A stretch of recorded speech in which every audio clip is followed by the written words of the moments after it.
Kuna Jesu, kuna Jesu, kuna Jesu, Jino,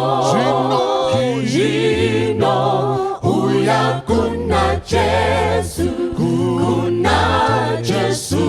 Jino, kuponeswa,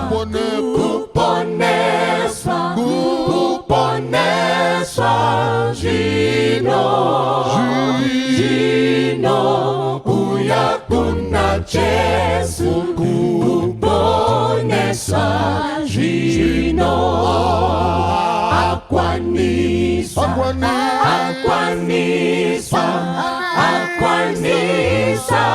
Jino, uya kuna Jesu, akwanisa, Jino,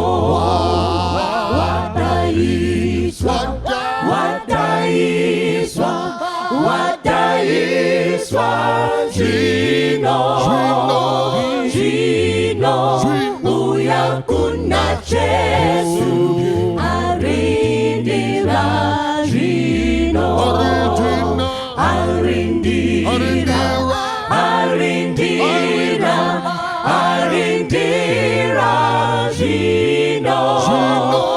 Jino, uya kuna Jesu, arindira, Jino, musimbire,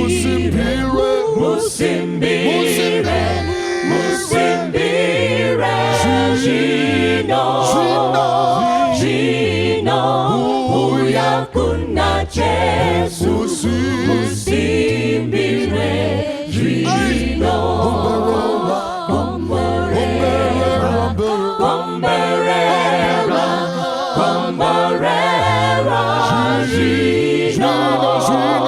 Jino, uya kuna Jesu, Combarera, Jino.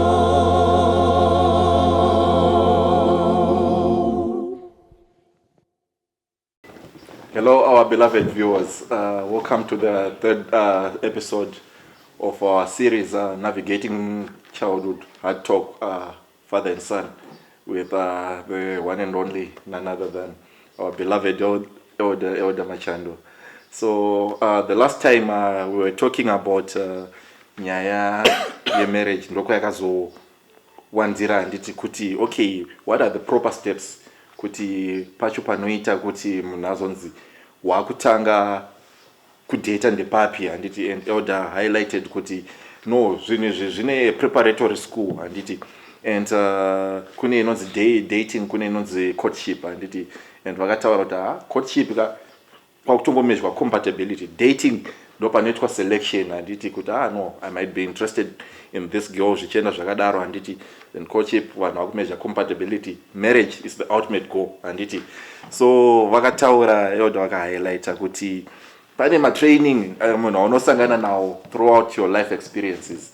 Vakapa example yekuti zvakafanana nekuti primary school yako, handiti, wakafoira and you give up, handiti, it's a character trait inoda kudevelopiwa yekuti waprova kuti no, you might not be able to cope up with life challenges and overcome them, like kanoti tomboti wafoira, you easily give up, of which it's a requirement inodiwa kumberuku ku marriage, and endurance, learning to overcome my obstacles, and vakataurawo zvimwe zvinhu zvekuti pane zvimwe zvinhu zviri kuitwa at the wrong time, and like people indulging in sex before marriage, what vachiti no, it's in preparation for the ultimate thing.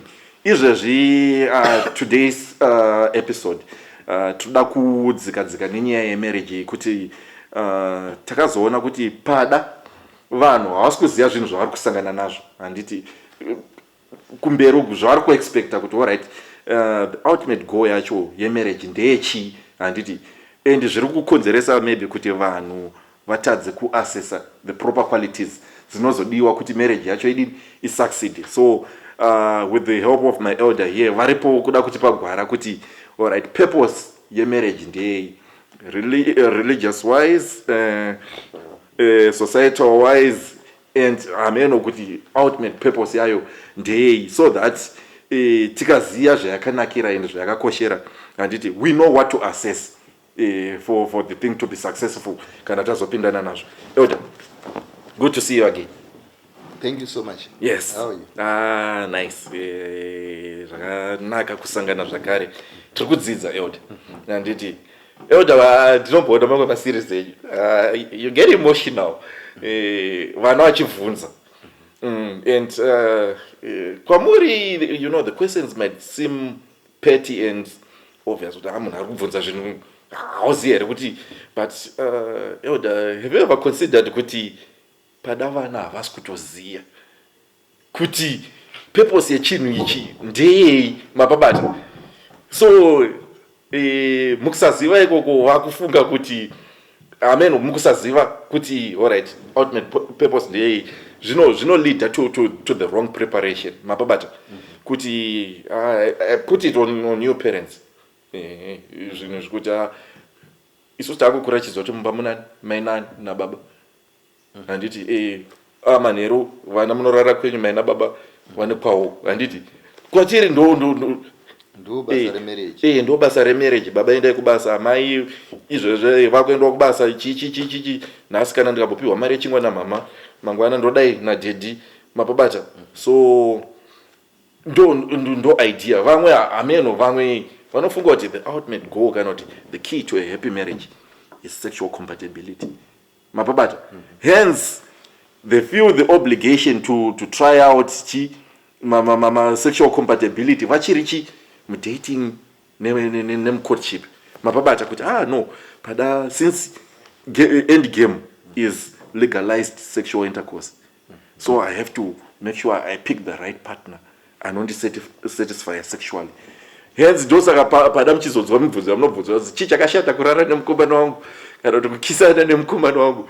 Munhu pada ane idea yekuti the cornerstone yemarriage or key to a successful happy marriage is good sexual relations mapabata. So I want you to debunk my myth. Tidzidzisei Elder, nini ndakamirira mamwe mayouth semwanakomana and representing my sisters as well kuti alright, ultimate goal yemarriage ndechi, and what purpose does it serve, and well-being in society, religion wise, and what's God's ultimate goal yemarriage zvakaita kuti vazoiti kuti ive dzvene, handiti sezvinotaurwa neshoko raMwari. Tidzisei ipapo tiziye zvekuzotsvaga nezvekuassessa kana takutsvaga ma-life partners. Right, this is what happens. I'm going to tell you what marriage is and what marriage is not. And ndicharamba ndichi-highlighter on things that needs to be done and what kind of training that is required to achieve that. We agreed last week kuti nyangwe kumabasa kwatinoita nemaprofessions edu, maskills atinosenzesa kumabasa haazi maskills atakadzidza kucollege chete. Because you may find kuti kucollege hakuna kudzidziswa kushingirira. Yes, true. Kucollege atinogona kunge tisina kunge takadzidziswa thinking outside the box. Kucollege unogona kunge usina kudzidziswa kuti ucharara pabasa. Those things are skills that are acquired from somewhere else. Yeah, true.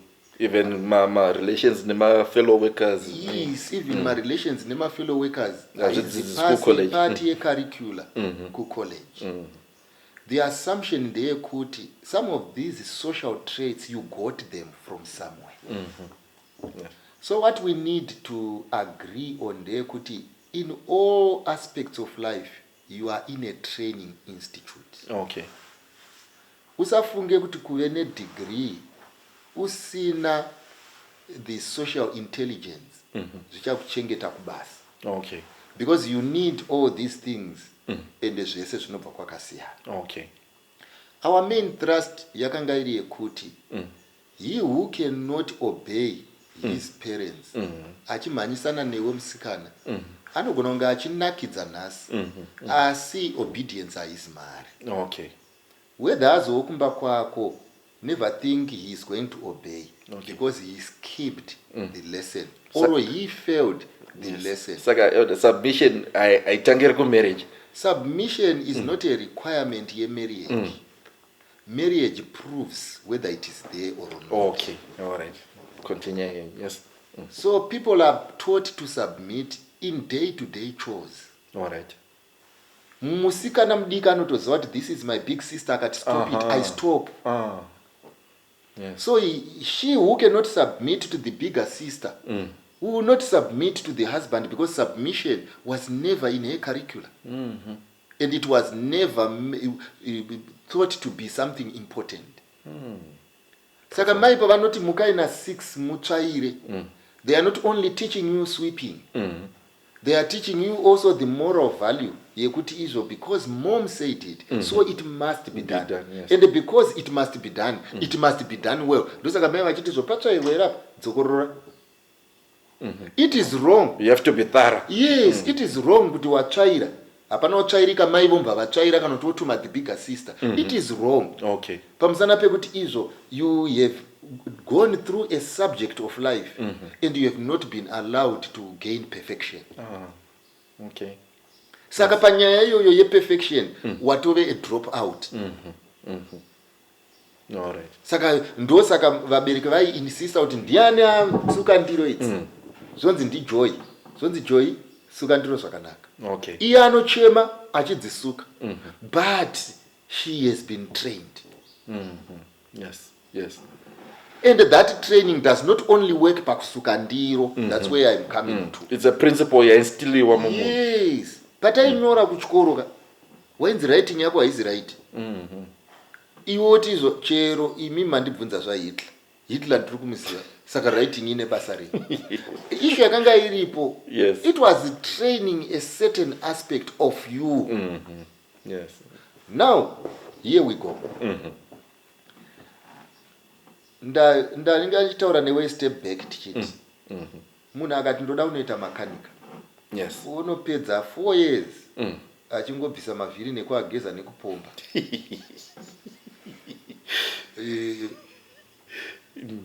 Musi waanopiwa mota yaramba kumuka. Anoidi. Hapana, because anoziva mavhiri chete. Anoziva mavhiri. Ndozvakafanana nekuti sex anogona kunge angori mavhiri chete. Kumarriage. Wow. Mubvunzo ndewekuti zvino mota yako iyi inonzi marriage inofamba ari mavhiri asina paakasungirirwa, pasina injini yamuka, musina peturu, pasina masiti, pasina windscreen. Iwewe murelationship yako ungoconcentrata nekupukuta iwo mavhiri. Ende zvechokwadi mavhiri ukapukuta ukazora cobra panenge pachioneka wanzi mavhiri mavhiri kuita manyowani chaiwo chifamba mota, but mota chifamba ndoba uchaona kuti mota haifambi. Ndo zvakafanana nesex kuti it's just a component. It's just a component in marriage that ende ndoda kudzokorora that may not even sustain marriage. All right. Elder, ndikubate muromo. So are you telling me and my fellow youth, good, you can have a wonderful sexual experience in marriage, but we're in a bitter marriage? No, you can't have that. You can't have that. Pamusana pekuti tombotora for example anditi vanhu vanoenjoya kukisana. Vanoda. Anditi kukisana munokisana noti hamuna kurwa. Ichokwadi. Kana marwa munokisana. Hakuna. Saka muri kukanganwa here kuti ground rinotambirwa kukisana. Yoda kune terminology ari kukunzwa kunzi make up sex, make up romance. Maybe amsati masengana nawo. Inonzi make up iyoyo. Ndo inoitwa pachipfambi une zvauri kutarisira. Kwete kuti uri kumba.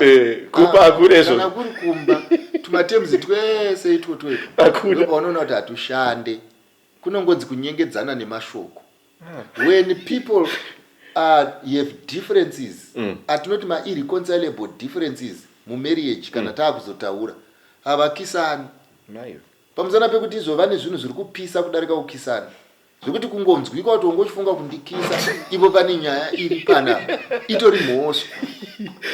Saka if your problem solving technique is found wanting and you are not well trained in that, hauna kungokanganisa chete kuwirirana, wakanganisa hauchapuwa mukana wekupefoma kune zvawakahayirwa. Izvo zvekukisa izvo zvakaoma. Pamusana pekuti munhu wauda kukisa iwe haugoni kubika akafenda. Asinoda kutombokuona panguva iyoyo because chaanoda pari zvinoisadza. Whichiwo ndo solution yako. Iwe solution yako kungopukuta mavhiri. Ndo chinhu chekutanga chiripo. Therefore, when we are talking of marriage, we are talking of the whole person. Okay. Who went through the whole training, and that person is well trained. See, like you said, purpose is established before training. Okay. So that when we are training for a purpose. Ndo zvinofangwa kuitika. Okay. Yes. Saka tine dambudziko 1 riripo rekuti number 1 kune idea yekufunga kuti marriage is heaven on earth. Isn't it? No, marriage is hard work. Marriage is hard work. Kudarika degree here. Marriage inotodarikwa nemakosi ese amunoita. Zvakangofanana ndoda kukupa example. We enjoy going to work. But it does not mean kuti kubasa techitamba bhora. It's kushanda kwacho. That hard work iri marriage. This is what we enjoy. Okay. Yakafanana kuti if I give you a complicated mathematical problem and you resolve it, handiti kune joy inouya naizvozvo. Ndo zvakafanana nemarriage. Marriage is like a mathematical problem. Yekuti izvo you only enjoy it if you are getting results because you have the concept correct. Without the correct concept, you are not going to enjoy, because enjoying is a product of success. Okay. In marriage. Okay. So as you are resolving the problem, in a satisfaction kainounza. This is what marriage is all about. Pamunozonogara pasi muchikisana kana kuti muchiita sei, iyo ingori maspice ari munyama. But miripiri haijikike yega. Like you did talk about it, okay. Personally, concept of marriage is like, okay, happy wife, happy husband, happy kids. Once in a while tienda kuma holidays, weekend toboenda ku park, takabatana maoko maina. Let me ask you a question uchienda mberi.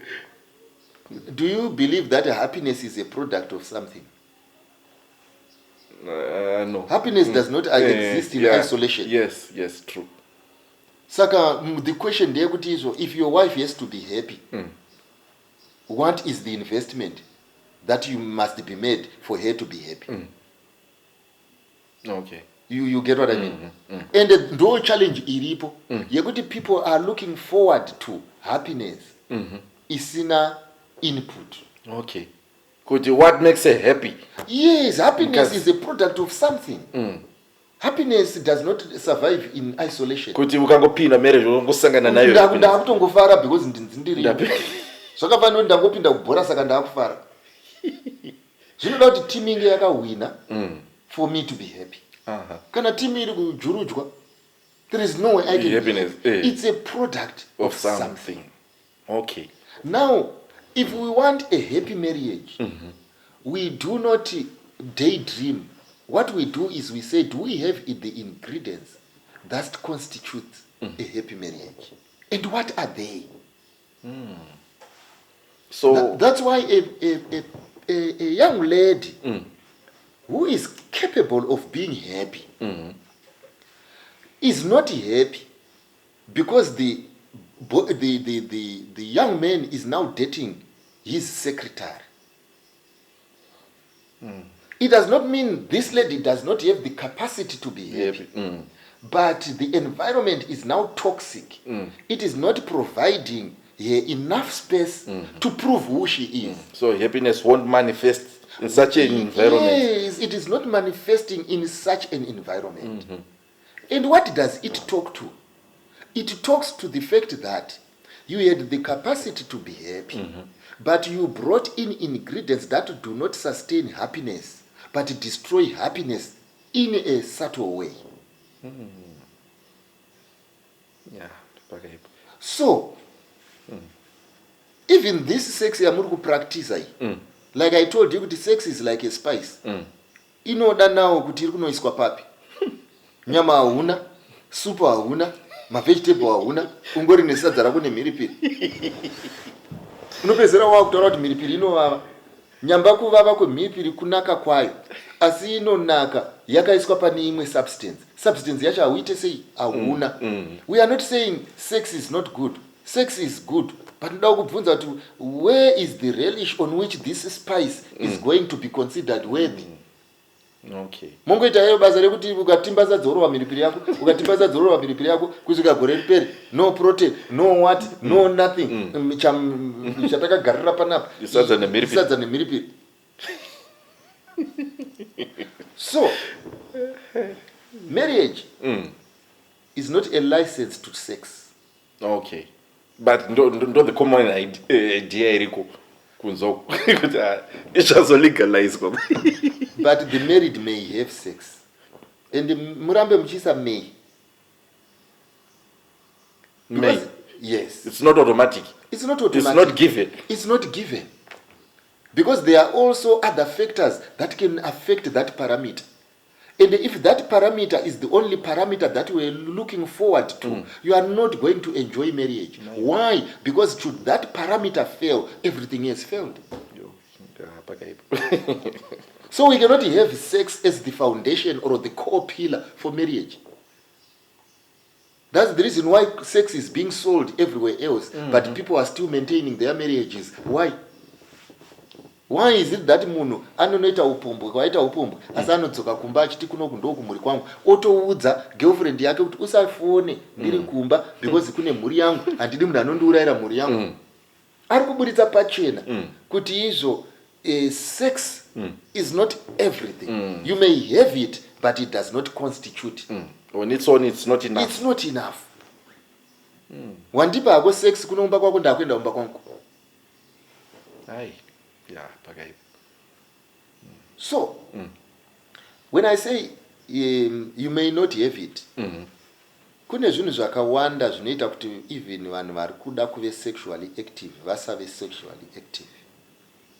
Zvimwe zvacho zvakakonzereswa neuyanga, zvimwe zvacho zvakakonzereswa nezvinhu zviri outside our control. For example, kune ma-illnesses anoita kuti munhu asakwanise kuve functional. Okay. Mubvunzo wochiti, if sex was the cornerstone and you now get married, will that marriage work? And I useless.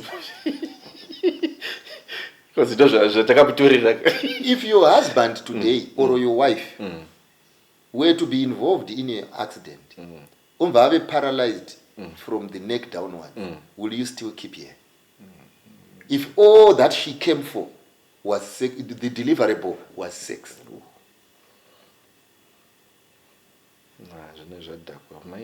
Anodzoserwa kumba kwavo pamusana pekuti kunoku zvavakati takuvinga havachakwanisi kutipa. Therefore tinovadzosa. But if the relationship is deeper than sex, unomusunda muwheelchair muchienda kubasa, ugomusunda muwheelchair muchifamba mupaki, ugomusunda muwheelchair muchienda kuchechi, ugomusunda muwheelchair muchiona TV. Why? Pamusana pekuti when you are looking at her, you are not looking at her as a sex object. She is a companion. Yes. And the companionship is not only in bed.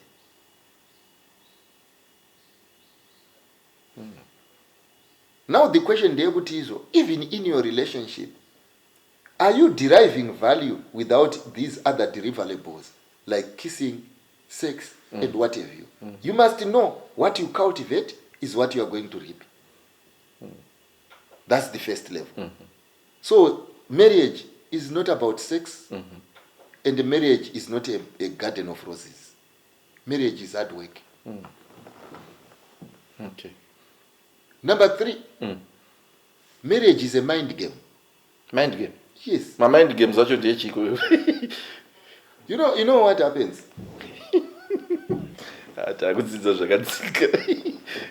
In marriage, do you know kuti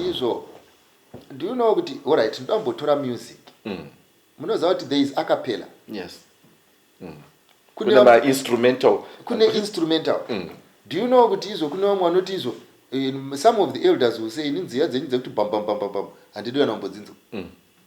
Asi umwe munhu akagara panenge achiti pakarohwa akapela anonyatsoona kuti taakusumuka. Taakuda kuenda. Why? It is in the mind. Okay. Elder vakazviudza mumind mavo kuti akapela aendese kudenga. Ende haisi kuzovaendesa because iri kutova pachigumbu ikaimbwa muchechi. Because ndo zvavakazviudza. Okay. Young men akazviudza kuti no, ini akapela ndo dzati echiimba naJesu. Jesu ndiye anenge ari paside achiti pam pam pam pam. Indichi ende nekuda kweattitude yake, he is heavenward bound.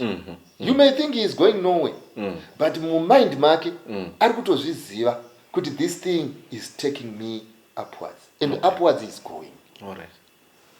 What am I saying? Acapella may be big, may not sound good to me because of my mindset, and it sounds good to you because of your mindset. Some of the things zvakafana kuti vanhu vakaenda kudisco, inini ndikapfuura nepo ndoti oh this noise, ari mudisco arodaidzira kuti wedzera chii volume, because of the wiring iri in there. So what helps marriages live are not the physics, the moon. What helps a marriage to live is how we are wired. the mentality. The mentality. Deep. It's a game that is played by sober minds. Okay. Wekuti izvo kana wakatarisa mukadzi wako unoona zvisiri kuonekwa nevamwe. She is not an object anofanirwa kukombewa nezviri pamarket mazuvano. Kuti mota yakabuda mazuvano ndeyakati, mota yakabuda yapakadzisa ndeyakati, mota yakabuda yakadzisa ndeyepaki. Mukadzi anofanirwa kunzi kana akatariswa, because haatariswe neziso koga, anotariswa nepfungwa. Ndiye kuti vamwe vese ngavashamisike kuti mudhara ari kudzokerei pamba pano. Asi iwewe, when you are looking at that lady, you are looking at through the mind. She is your a cappella, no matter what elders think. Now that you have mentioned it, Elder, I think ndosaka pane challenge yevanhu vanozoita problem nevakadzi vake kana kuti azvara asimba akunoita masmall horse kuti mind mako like purpose yake ndekundi arousa physically neappearance yake ndo zvine zviri mubrain memunhu izvozvo. He never loved through the mind, he loved through the eye. Physically. Yes. Kuti maintain that body ndo. Yes. Saka iye kwaari maziso akangomupa something better, anoenda ikoko. Pamusana pekuti the mind was not trained to love. Okay. It was not trained to see what the human eye cannot see in this woman. So it's deeper. So it's deeper. Zvekuti unoona murume achifamba nemukadzi wako waunofunga kuti uyu ndikanzirora andirori, asi unoona vachibatana maoko vachifamba vachiseka. Why? Because it's deeper than what the eye can see. Ndosaka uchiona iko zvinezvi vanhu tichidiscourage kuti kungoenda nehembe pfupi uchinoratidza mukomana wako zvidya, you are appealing to the eye and weak minds. But you are not talking to love. Okay. And whenever he sees what you have been showing him, is showing him, he evaluates kuti chiri better chandandi nacho nechichi ndechipi. And at times you must not blame your boyfriend, because what you have been selling and what he is on offer now is better than what you have. because all you had were my breasts. Right. And asangana neumwe munhu ane mazamu kwawo. So that's why I am saying we are talking of relationships. Ndoda kudzokera pakudai. The relationship between your mother and yourself. Do you know kuti nyangwe pakapinda the Queen of England, she cannot replace your mother. True. You may love her, but not the way you love your mother. True. Why? Because that's a relationship, and it's interpreted through the mind, not through the eye, not through feet, not through what. It's something that is deeper than that. She might not be. Yes, she might not be the prettiest woman, but you see beneath the physical. Unotota hande unoona mai vangu. Yes. Ende uchisvika nemunhu uchimudza kuti ava ndochi mai vangu auende naye panext door unovaradza vamwe mai vatsvuku ozoya panhingirikiri. No, this is my mother. Kunyange ukadziswapa and choose a better looking mother, no thank you. No thank you. I love my mom. This is my mother. Zvoti mai vako ukaona parufu vanhu vachichema, vari kuchema relationship, not the physical. No. Ende iyoyo ileseni yataifanirwa kuziva nekuona kuti the reason why I love my brother, it is because there is a relationship. The reason why I cannot divorce my sister, the relationship is beyond divorce, because it is deeper than technicalities. And this is the moral quality that is required in a man that allows him to transform the mind and see your wife as God sees you.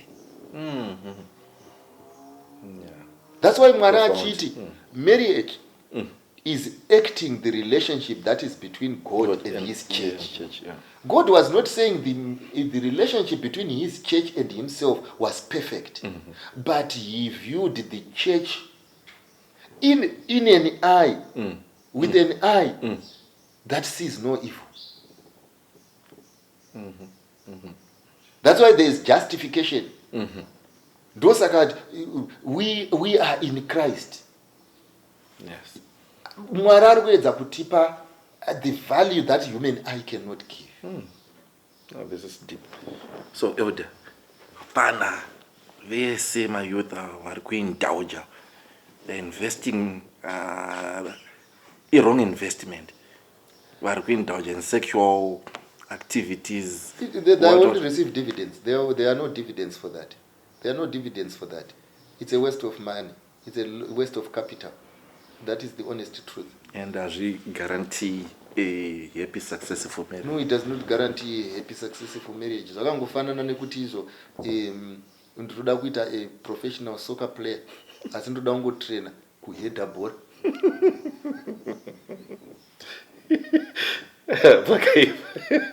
Iwe wakambozvibvunzira kuti muground zvino vari kuheader kangani?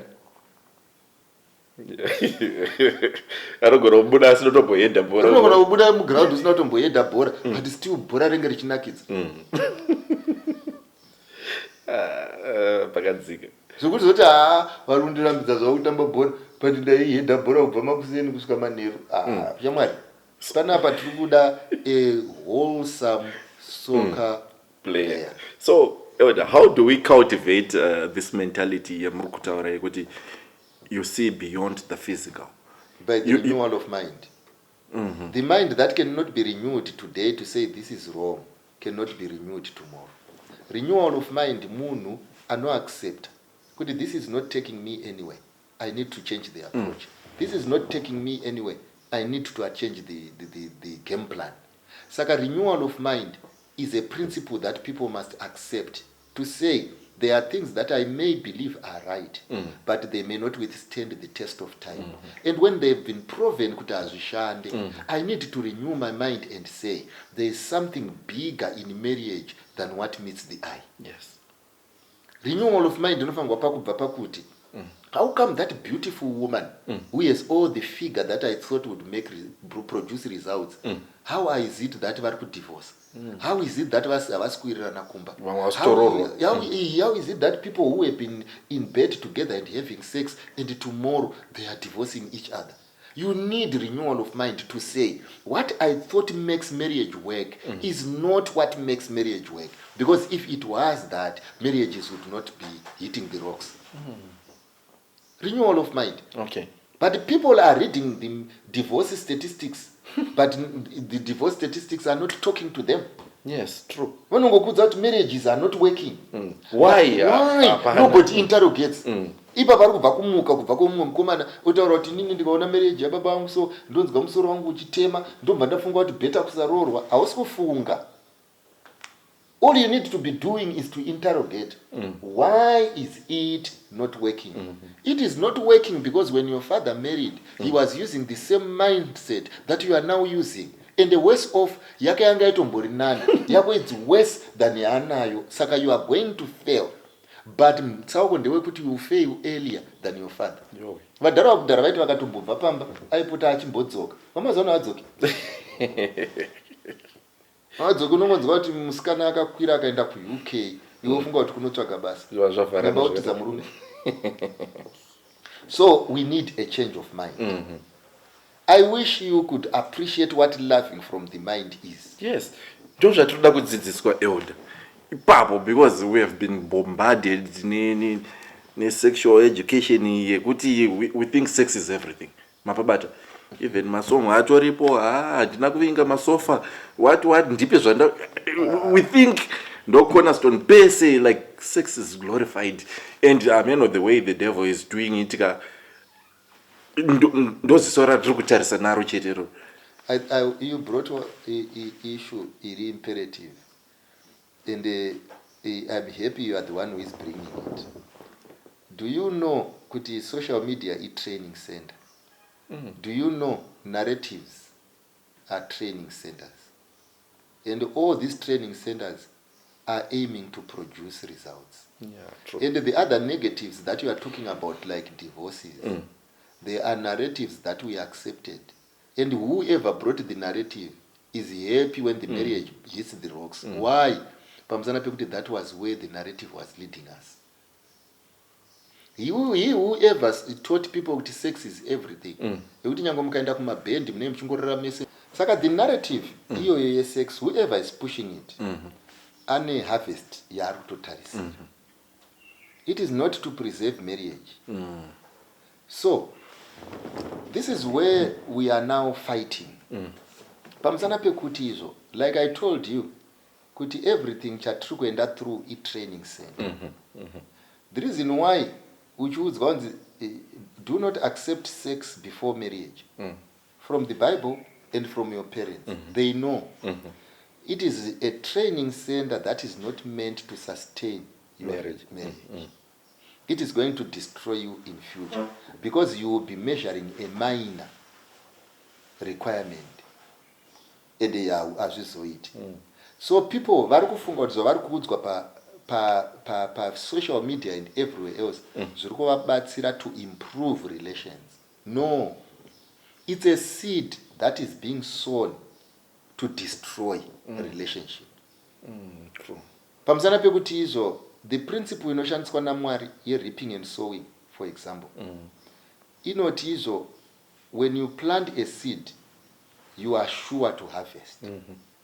But if a kiss is a seed during the courtship, what does it produce in marriage? Because people vanika assumption kuti it must be like for like, but it's not true.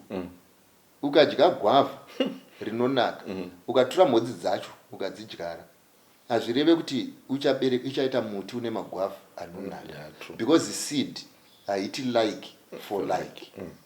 Seed, kana uda kutoita like for like, wakutoshandisa other methods like grafting. So, when you are sowing kissing, it does not mean you are going to reap multiple kisses in marriage. When you sow in flesh, Bible not you reap corruption. So the harvest, sowing in flesh, he has already been predetermined by he who put principles in the seeds that you are sowing. So Mwari kuti, I didn't provide the seed ye corruption. ye flesh. It is the devil. But I have observed kuti vanhu vese vakadyara in flesh vakaripa corruption. They didn't reap more sex in marriage. They didn't reap more kisses in marriage. They didn't reap more hugs in marriage. This man akazokupa corruption. Why? Because he sowed in flesh. He will continuously sow in flesh, and you get the harvest, which is corruption. So when your seeds start multiplying, do not blame the multiplying effect. Because the multiplying effect is a principle that is in every seed. So in mimi chiri kufunga kuti chiri kuita kuti mufunge kuti I'm asking you a very simple question. Kuti your parent says no premarital sex. God says no premarital sex. What makes you think kuti iwewe when you go to bed with your boyfriend you are going to produce more lovely sex in marriage? What makes you think that this corruption is going to bring you insatiable, a big satisfaction, greater satisfaction? What makes you think like that? Why are you not considering it? What we are sowing is corruption because it is against all moral ethics, both from the African perspective and from the spiritual perspective. What makes you then think could you sow in flesh, then you reap blessings? Why are you not thinking Kutizo? No, because we have revolted against God. We have revolted against church. We have revolted against parents. Therefore, because of revolt, we are going to reap disobedience. What makes you think you are going to enjoy? Why? Where are you? Where are you confused? Where are you confused? And then you see this principle now. I think you would affect like the results are manifested later on in life. People kungotaurawo but tazwoko manje zvamuri kutaurawo makes sense. And are you interrogating vakaenda mberi because hamusiri matanga nekurara, hamusiri matanga neukisa? Makanovabvunza here kuti kissing yakazonoproduce more kissing, kurarawo kwakazoita kuti tirare kubva masikati kusvika manheru? Makanovabvunza here kwamakaenda kana kuti muri kungotera in footsteps without interrogating as to whether the end result is the end result? Pangu nekuti pafamba munhu saka ngandingopafamba ko kana anga achienda nocommit suicide. So the challenge iripo ndeyekuti izvo imimi muri kupopularize things but you have never read the whole book. Wangoverenga page 1 mbaya kunakidza wakambva wafamba uchitaura kana pane bhuku rinonakidza nderiri kuti rakazopera sei hautozivi kuti nyaya yacho ndeyei, hautozivi. Unongoziva kuti izvo yei unoziva statement yandakaona pekutanga.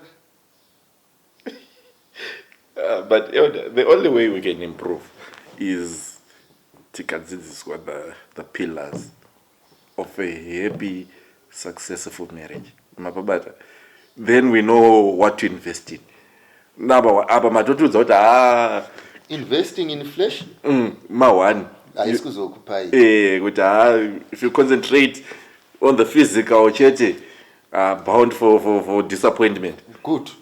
You must love from the mind. And you need renewal of mind.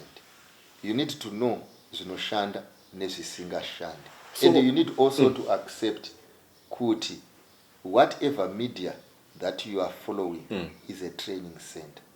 It's either it's fighting what will produce results, and you invest with that which does not produce results, and the results you are not getting.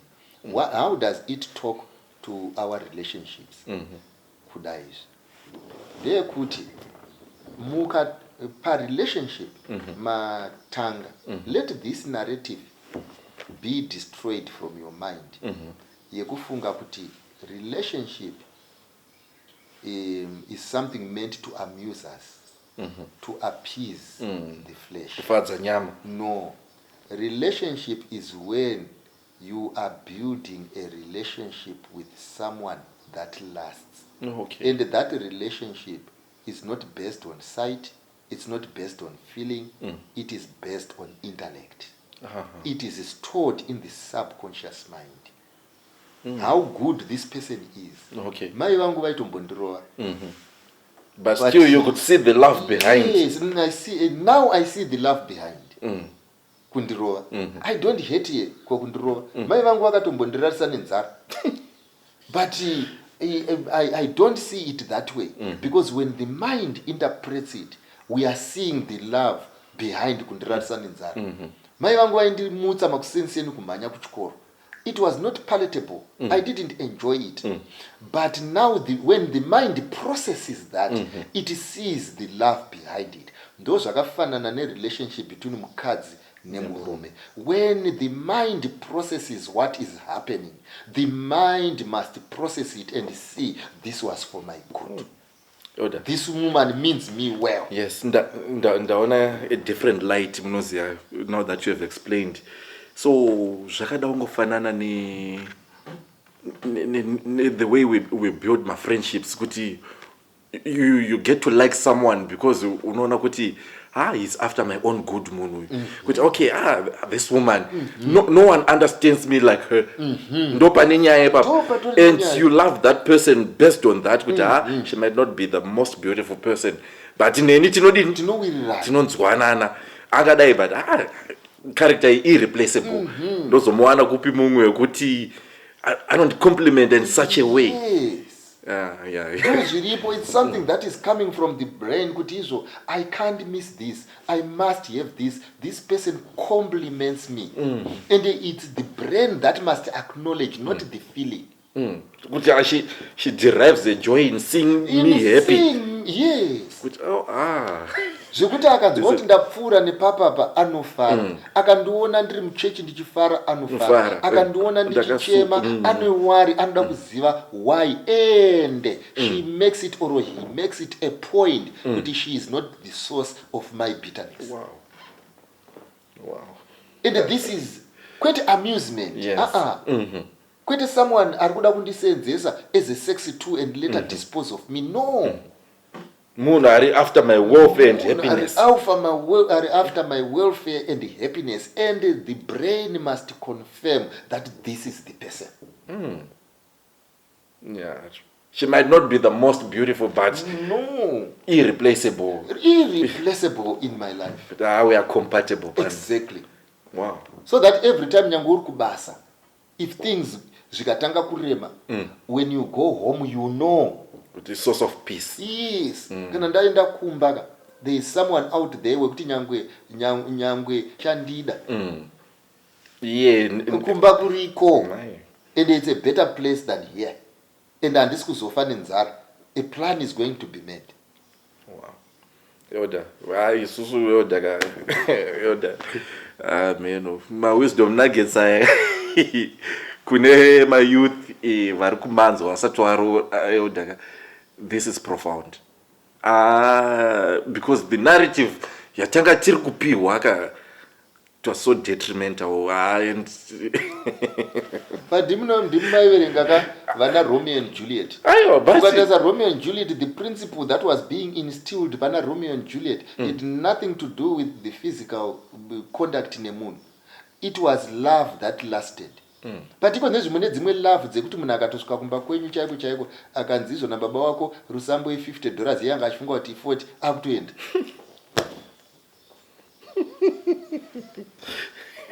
Then you see kuti zvari kuedza kungotaura ndezvekuti izvo you are not worthy.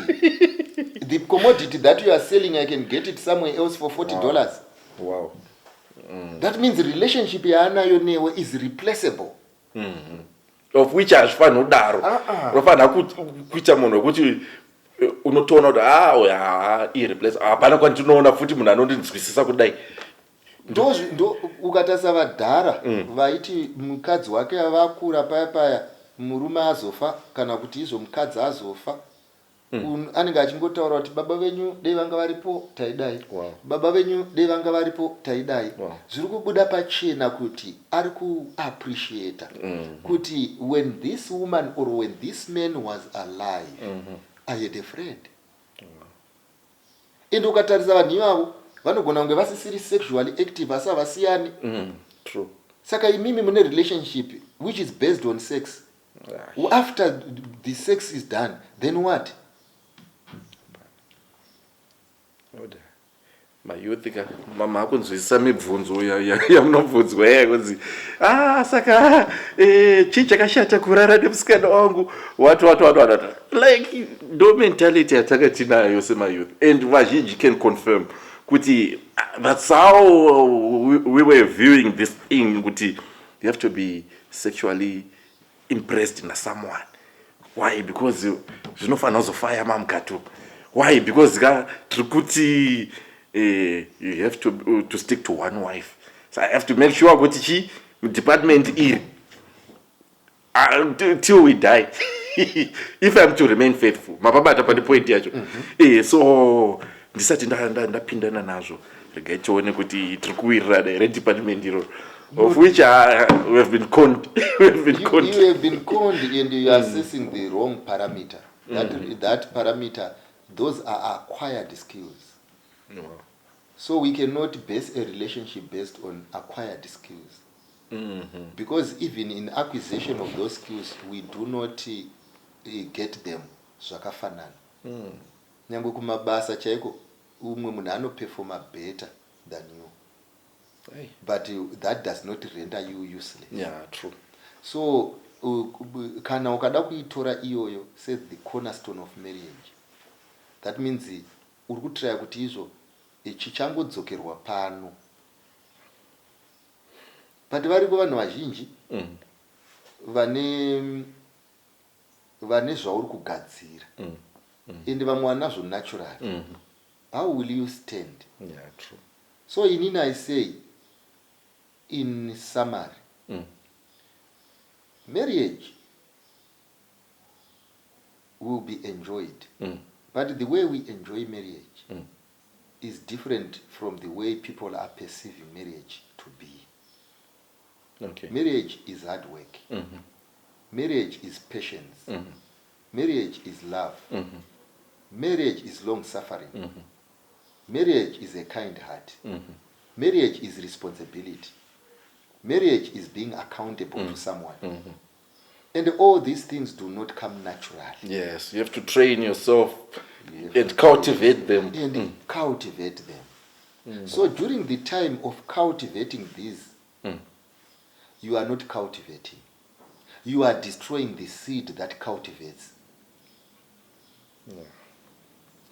Saka what is going to happen is, muchaita semuri enjoy when you are not enjoying, only to realize later that you destroyed the pillars. I therefore want you to understand this thing. Yekuti, marriage is not retirement ground. It is the beginning of further education. But if you did not acquire the skill of competencies zinodiwa to have a person who is hardworking, you cannot be hardworking in marriage. Okay. You cannot be forgiving in marriage when you are not forgiving this side. You cannot be responsible in marriage when you are not trained to be responsible this side. But imimi, unfortunately, you are throwing away the textbook of life. Motora textbook rinoita appease the flesh. Riri kutaura nezvenyaya yemakisi, riri kutaura nezvekunorara kubhendi, riri kutaura nezvekumboshuta, riri kutaura nekuenda kupizza. Do you get what I mean? Yes. And by the end of the day, riri kukupai zvinhu zvinogona kubatika zvinoitwa nevanhu vanodanana. But kuzviita hazvirevo kuti munodanana. Saka chinhu chiri kutanga chaitwa kuve a connected mind. Kuve in love without benefits. In fact, inini munhu wandinotrusta anonyora mubhuku rinonzi Adventist Home. Anoti dei zvaita courtship yaifanirwa kunopinda mumarriage. Zvokuti pamunopinda mumarriage ndo panofanirwa kunoita climax yecourtship. Okay. That's how it was supposed to be. Unfortunately, the prospects of good marriage are destroyed in courtship. Wow. Because the joys of courtship never get into marriage. Why? Because we were pretending to be who we are not. Ndosaka musikana wese achifunga kuti ukandiendesa out unondida. Ukanditengera airtime unondida. No. These things, yes, are supposed to come out of a loving heart. But the first thing chaunoita ndechekuti izvo, have you found the heart? No. So, ndapika mawisdom nuggets. Pane zvinhu zvamati zvinobuild a successful marriage. Patience, being munhu ari long suffering nei. So patinenge chikura moment yekuti brother yangu andikanganisira and I forgive him. Ndiri kubuild a character iri necessary kuti even my partner akazondiofenda I see beyond the fault. Yes. And this is deep. This is deep. Maivakoka kuti stop it. Haufunga kuti varida kundidzvinyirira. Yeah, she's doing it out of love. Yes, out of love for my good. Yes. Mukadzi wako akakubvunza kuti time idzi ndo dzekuyakumba here. Haasi kuita pamusana pekuti ari kuda kukutreata semwana. Ari kuita out of love. Yes. We are here. You come here at 10 p.m. Tinotya kuti pamwe waita accident. Yes. Tinotya kuti pamwe pane zvakuwira. Ende vana vari kuda kuveonewa. Hakusi kubatirirwa. But if your mind is not trained to see beyond my restrictions, yes, you then think kuti mukadzi wangu arifungwa ndiri mwana, handizi mwana panapa inini. Handizi ndozvo waingoita futi nyange uripo ukanzizvo chimbomira bhora uye kuzodya. Waiti sadza ngarimbomira ndozodya pandine ndasvika sei muda unimanikidza kudya iko zvinezvi. Ndatidyei tese pamwe chete as a family, iwo rako noti mboisai muombe. Do my trains nawe kuti you are not trainable. The marriage is deep. Pane zvataiziya nezvamuri kutiudzaka, it's deep. You have to be intentional doing good kune mumwe kuti afarewo what and you have to strive to achieve exactly. That and rather than kungoona a sex object. Yes. Kuna vamwe varume kudzimba uko kuti akanzi nemukadzi nditamudzewo mugoti nyacho iperi kuti uda kuti ndiona semwana kana kusukiswa chimbosuka ndakaneta kuti ndakabvisira mari. So by the end of the day asikune vamwe varume vekuti akanzi nditamudze mugoti haatombooni kuti pane problem. Kana kutoti anotoopta ega kana kutoti like haunoneta here ndimbobikawo nhasi ndokukurira like it's intentional. Yes. Kungofadzawo mumwe wako kumunzwira. Exactly. Mukadzi akakuti izvo uya ndikudzidzise kuchinja diaper iwo bvunza kuti ndozorichinja unenge uri kupi. You get what I mean. Watoona kuti munhu auda kuti ndiita munhu wekuchinja madhaipa pamba pano. Ndakutoitwa mukadzi pamba pano. Nyamba it is the way you were raised. Kuti hausitombozifunga kuti whether iwewe aripo unogona kungorichinja diaper. Because hapana pakanyorwa kunzi diaper zvinhu zvinochinjwa vana nevarume nevakadzi. After all ndewenyu mese mwana wacho. Yes. Ende iwe uchinoita kuti ufunge kuti kana iwe uchineta umwe hanete chii. It's a state of mind. Ndosaka ndati kunzwira mumwe wako.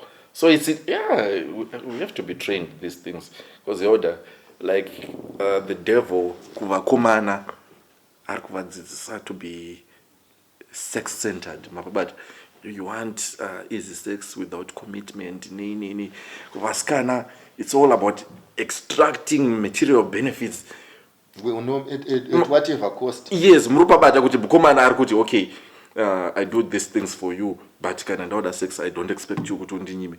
Musikana ari kuti aiwa iwe handingakukupiwo ka sexy pasina zvowandi mapawana manje. So it becomes ndosaka tine this gender war iriko kuti komana kuti vasikana vaite what because the ideas we have about marriage mapabata uyanayo from a materialistic point of view, uyanayo from a physical point of view, then tobata no let's just tingopinde imomo tinozozviona tamberi. I'm glad my lessons auya elder nsati ndapindawo now munhu you know what to assess kana vamo abeno they can learn to improve anditi aiwa toda kutenda. All right, because of our time elder, we will have another episode anditi tichinyasa kudzika how we can cultivate a future happy marriage, what to look for tichinyasa kudzika zvakadaro. Elder vatudza kuti nyaya haizi yekufadza nyama anditi sowing in the flesh, no, runs is deeper than this anditi nyaya iri kudzika kuenda kuda kufadza mumwe wako, kumunzwira anditi long suffering, forgiveness, kuinvesta in happiness your partner, iachita all the same, then you'll be on equal ground. That's the source of happiness. Ndezvaka elder anditi. So toda kutenda elder, your last words kune vatarisi. Chandoda kuti tizive ndechekuti sekutaura kwatakaita last week tichiramba tichifamba nevhesi yedu nekuti chiedza chakauya panyika. Vanhu vakadarima kudarika chiedza. Pamusana pekuti murima vaisvita fodya vasingaonekwi, murima vaibata mazamu vasingaonekwi, murima vaibata munhu asingaonekwi. Chiedza chakauya panyika, vanhu vakadarima kudarika chiedza. Asi chinhu chatinongofanirwa kuziva ndechekuti every seed that a man sows, it shall germinate. We need to renew the mind if we are going to be successful, to remain in love and to be responsible people. May the good Lord bless you. Shall we meet next week? Amen. Thank you. Kuti Jehovah anotidao ini digada indakamutenda kare zvino makore angu mazhinji akaperera sango mataifamba tichifamba tichirambe nyasha dzashe daizvisiva kuti Jehovah anondidawo ini ndingadai ndakamutenda kare zvino makore angu mazhinji akaperera sango mataifamba tichifamba tichirambe nyasha dzaishe.